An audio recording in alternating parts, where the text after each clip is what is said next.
In the 1970s, the Soviet Union dug a hole almost 7.5 miles deep into the Earth's crust in between Norway and Finland. The project continued into the late 70s as the Soviet Union wanted to learn more about the Earth's crust. For more than 20 years, they managed to drill more than 7.5 miles into the Earth's surface. As the drill descended into the Earth's crust, scientists lowered sound recording devices.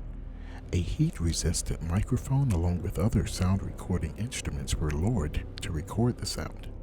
The temperatures recorded were over 1100 degrees Celsius and over 2000 degrees Fahrenheit. But the real shocker were the sounds emanating from the hole.